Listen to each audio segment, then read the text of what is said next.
coming to you from right outside the Capitol in the United States is Washington, D.C. And right behind me, you can see a number of Trump supporters. What has also been happening in just the last few seconds, I heard what sounded like tear gas, but it was a very, very small sound.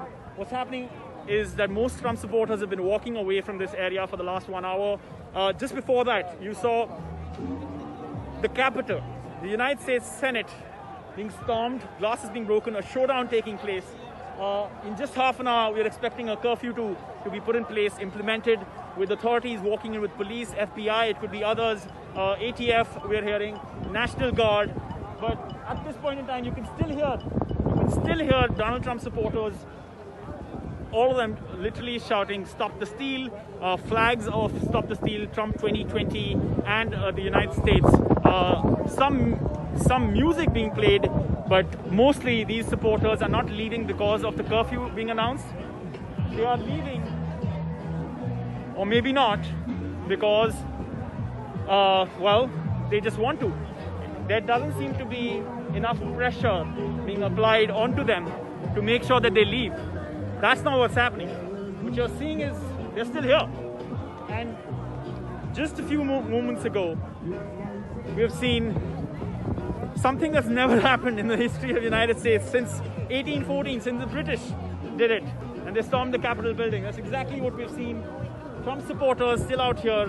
And while we do know that Mike Pence, the vice president, was evacuated, we do know that all the congresspersons inside were evacuated to an undisclosed location.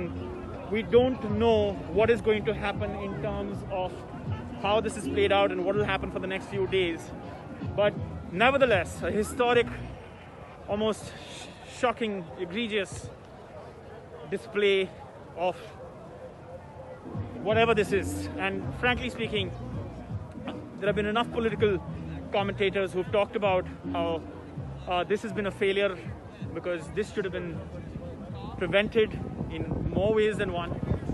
But the United States Capitol stormed today after an election, and it's something that we'll have to wait and see what happens next in terms of the process of the 2020 election, which still is not over. This is a mere formality. This day was meant to be a mere formality, but that's not happened. Instead, you've seen total chaos, and you can expect that there might be a confrontation later. We do know already, and that has been reported, that one woman has been shot. There was some supporters who managed to get inside the Senate Hall, and you are seeing enough reports of more tear gas that was, once again, you can hear some kind of a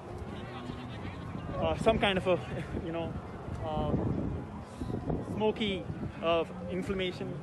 I don't know, I don't want to call it anything else, but that is what you're seeing right here in the capital of United States of America, right outside the Capitol building. And we don't know right now what else is taking place in terms of what's happening inside, but as you can see, people are still leaving. You're seeing that the Trump supporters are leaving, but just the fact that so many were able to gather here, so close to the Capitol, and breach it is what has become and what has been termed a coup, and has shocked so many across the world, and particularly in America. What will happen next, we still don't know. This is Amitoj Singh reporting from outside the Capitol in the United States for NDTV.